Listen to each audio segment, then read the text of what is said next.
جو مفقود النسل رہے گا، جو ابتر رہے گا، جو محمد کا دشمن ہے، پروردگار عالم، تو کس نے یہ آواز بلند کی تھی کہ رسول کے کوئی اولاد نہیں، نسل ختم ہو جائے گی؟ تو آواز بلند کرنے والے، یہ بات کہنے والوں میں دو نام تو بڑی آسانی سے لیے جا سکتے ہیں، ابو سفیان، ابو جہل۔ یہ وہ دشمن تھے، یہ اور بات ہے کہ ابو سفیان کو آگے چل کر مسلمانوں نے اتنا سینے سے لگا لیا کہ اس کے اسلام کو بھی قبول کر لیا، اس کے احسان کو بھی قبول کر لیا، یہ ابو سفیان ہے۔ لیکن پہلی آواز جو بلند کی گئی کہ خاموش رہو، میرا بھتیجا مفقود النسل ہے، اس کے کوئی اولاد نہیں، اس کا نام مٹ جائے گا، اس کا پیغام مٹ جائے گا۔ تو دشمن کون ہے؟ ابو سفیان ہے، ابو جہل ہے۔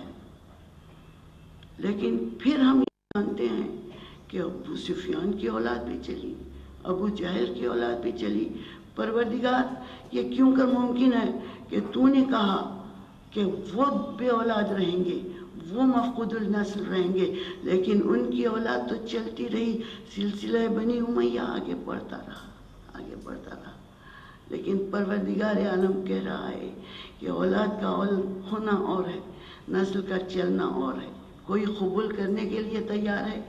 آج کس میں ہمت ہے جو آگے بڑھ کر یہ کہے کہ ہم اولاد ابو سفیان سے ہیں؟ کون ہے جو عالم فخر میں کہے کہ ہمارا تعلق نسل ابو جہل سے ہے؟ اگر ہے بھی تو پردہ ڈالتے گئے، اور اگر نہ بھی ہوں تو بڑی کوشش کی جاتی ہے اپنے آپ کو نسل فاطمہ میں شامل کرنے کی۔ دنیا کے کونے کونے میں اولاد علی و فاطمہ موجود ہے۔ یہ پروردگار کا وعدہ ہے کہ اے حبیب، تیری نسل چلے گی، تیرا نام باقی رہے گا، قیامت تک کے لیے باقی رہے گا۔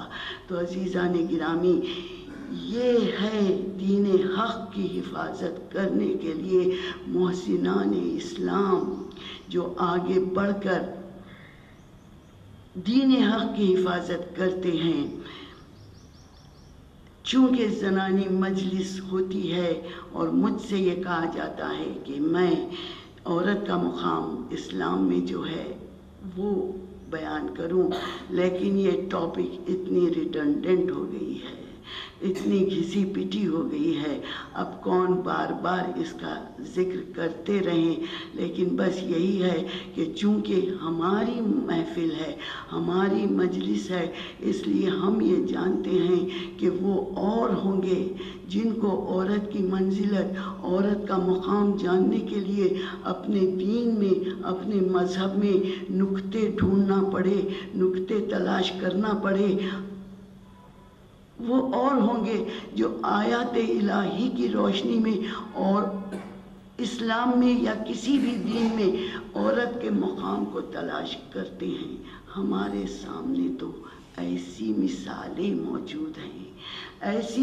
موجود ہیں کہ جن کا تذکرہ کرنے سے ہم کو پھر کسی اور بات کی ضرورت ہی باقی نہیں رہتی کہ اسلام میں عورت کا مقام کیا ہے، عورت کی منزلت کیا ہے، کہ اگر یہ 3 بیویاں نہ ہوتی تو دین حق باقی ہی نہیں رہتا۔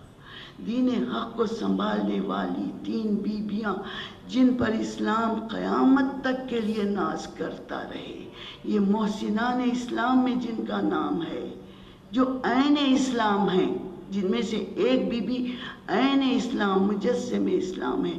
یہ 3 نام مجھے کہنے کی بھی ضرورت نہیں، آپ جانتے ہیں کہ یہ 3 نام جناب خدیجۃ الکبریٰ، جناب فاطمۃ الزہرا، جناب شہزادی زینب کبریٰ،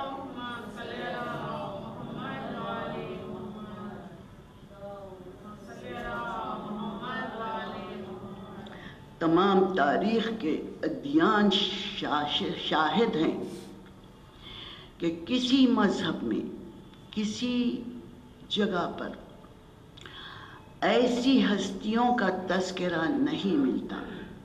تاریخ میں ریکارڈڈ ہستیاں، مینکائنڈ کی تاریخ میں ریکارڈڈ ہستیوں میں ان 3 بیویوں کے مماثل کسی اور کو نہیں پایا جا سکتا۔ جناب خدیجہ اس بی بی کا نام جو قبل اسلام بھی، قبولیت اسلام بھی، فراست عقل کے اس مقام پر تھی جہاں پر کہ جناب خدیجہ کو سیدۃ القریش کہا جاتا تھا، سیدۃ العرب کہا جاتا تھا۔ اپنے کاروبار میں، اپنے تجارت میں، بزنس میں اتنی آگے بڑھی تھی کہ اس دور میں جہاں عورت کو جنس کی طرح خریدا بیچا جاتا تھا، جہاں عورت کی کوئی حیثیت نہیں تھی، وہاں پر جناب خدیجہ نے اپنی فراست سے وہ مقام بنایا تھا کہ سب لوگ آ کر جناب خدیجہ سے تجارت کیا کرتے تھے۔ اور جناب خدیجہ اس محسن اسلام کا نام ہے کہ جب عقد میں آئیں رسالت مآب کے، اور جب لوگوں نے رسالت مآب کو اس بات کا طعنہ دیا کہ خدیجہ کی دولت کو صرف کر کے اسلام کو پھیلا رہے ہیں، تو خدیجہ بی بی نے اپنی تمام دولت کو باہر لا کر ڈھیر بنا کر قریش کے تمام رؤساء کو بلا کر کہا کہ میں تم کو گواہ کر رہی ہوں کہ میں نے اپنی تمام دولت محمد مصطفیٰ کو ہبہ کر دی، وہ جس طرح چاہے اس دولت کو خرچ کریں۔ آج دنیا کہتی ہے کہ اسلام اسپین تک پہنچا تھا، اسلام ایتھیوپیا تک پہنچا تھا، اسلام یہاں تک پہنچا، اسلام وہاں تک پہنچا۔ یہ دولت تھی جناب خدیجہ کی جو خرچ ہوتی رہی، اتنا خرچ ہو گئی یہ دولت کہ جناب خدیجہ کے مرنے کے بعد خدیجہ کی اکلوتی بیٹی کے چادر میں پیوند لگے ہوئے ہوتے تھے۔ اس طرح خرچ ہوئی ہے جناب خدیجہ کی دولت۔ یہ ہے محسن اسلام، وہ بی بی جو ہمارے لیے ایک ایسی رول ماڈل ہے کہ جن کے بارے میں جتنا سوچیں ہمارا سر فخر سے اونچا ہوتا جائے، بلند ہوتا جائے۔ پھر دوسری بی بی جو عین اسلام ہے، جس کے بارے میں رسالت مآب یہ کہیں کہ یہ جزو رسالت ہے، یہ جزو محمد ہے، یہ وہ مرکز ہے کہ جس کے اطراف رسالت گھومتی ہے۔ ام ابیہا، کہتے ہیں مرکز کو، سینٹرل پوائنٹ کو کہتے ہیں۔ اور جب رسالت مآب نے کہا کہ میری بیٹی اپنے باپ کی ہے، یعنی مرکز ہے، فاطمہ مرکز ہے جس کے اطراف رسالت گھوم رہی ہے، نبوت گھوم رہی ہے، یہ شان فاطمہ زہرا ہے۔ عزیزان گرامی، اگر ذکر صرف فاطمہ کی عظمت ہی کا کرنا شروع کروں تو نہ آپ سنتے ہوئے تھکیں، نہ میری زبان بولتے ہوئے تھکے، لیکن جتنا فخر کریں اپنی ولادت پر کہ ہم اس گھرانے میں پیدا ہوئے، ہم اس قوم میں پیدا ہوئے جس کی رہنما کا نام فاطمہ زہرا ہے۔ یہ عظمت شہزادی عالمیان ہے دوستو کہ صرف القاب ہی فاطمہ زہرا کے، اگر القاب ہی کو لے لیں کہ فاطمہ کا نام زہرا بھی ہے، ام ابیہا بھی ہے، زاہدہ ہے، صالحہ ہے، یہ سب کچھ ہے، تو وقت ختم ہو جائے گا میرا، لیکن میری منزل کچھ اور آگے ہے کہ اگر ہمارے دل میں یہ خیال آئے کبھی کہ ممکن ہے کہ 18 برس کے سن میں حیات نے ساتھ نہیں دیا، عمر نے ساتھ نہیں دیا،